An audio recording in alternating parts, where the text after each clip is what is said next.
Grabe naman. So po mga kaibigan, dito po tayo sa highway po. Sige sir. Tayo po ay na-aksidente. Oo.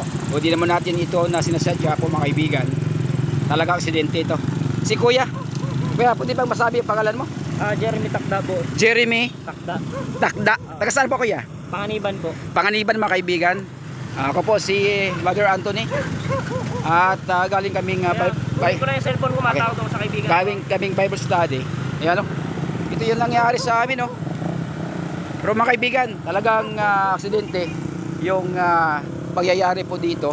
Meron yun ha? Wala pa sir. Okay. At ito mga kaibigan, baka makadisturbo po tayo dito. Dahil aksidente po ito ay. Kaya sana po mayroon pong pulis dito.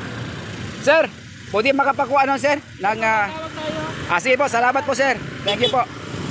At dito mga kaibigan, matatraffic po tayo dito. Baka mayroon pong mga makarisko sa atin dito. Okay, kuya. Ayun na. So mga kaibigan, dito po tayo. Kumusta kuya? Kumusta yun mo? Wala ka din pa nasaktan? Wait lang po. Okay. Ma-check lang po ako. Sige, ma-check na mga kaibigan. Kasi kung sakaling dalhin sa ospital, ay kailangan sa ospital. Sir! Baka pwedeng papasiko si kuya?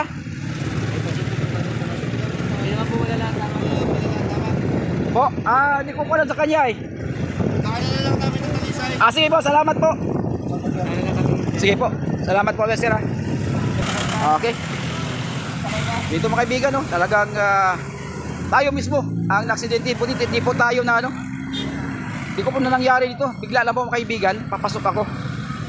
Nakasignal po lahat ako. At siya din ay dito po.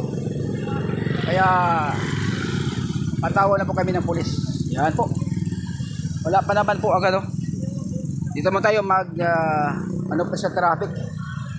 Yan dito muna kuya. Baka ano. Yan. Tapos itong ano. Yan, ito yung motor niya. Ano ito? Klase na motor. Aerox mga kaibigan. Magandang klaseng motor. Tanggal pati yung ano niya.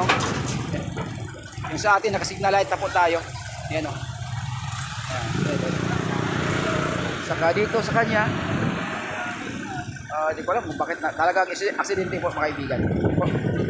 Okay, update namin kayo mamaya kung ano pong dito. Talagang yun, aksidente talaga mga kaibigan. Ayan po.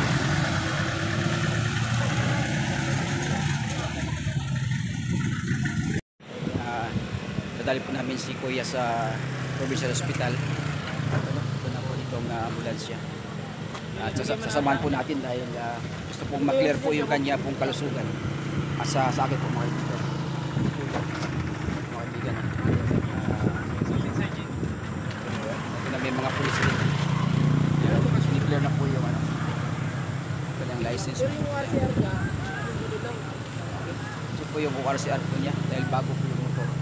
Kasi wala po siyang placard. Mga kaibigan. Ay sir, yung susi po ng ano mo, dadalhin ko namin. Nandito po sir? Okay ba? Yan po siya mga kaibigan. Wala po siya na placard. Kaya yan, mag-usap kami maya din sa police station. Ay okay naman. Ano na kami.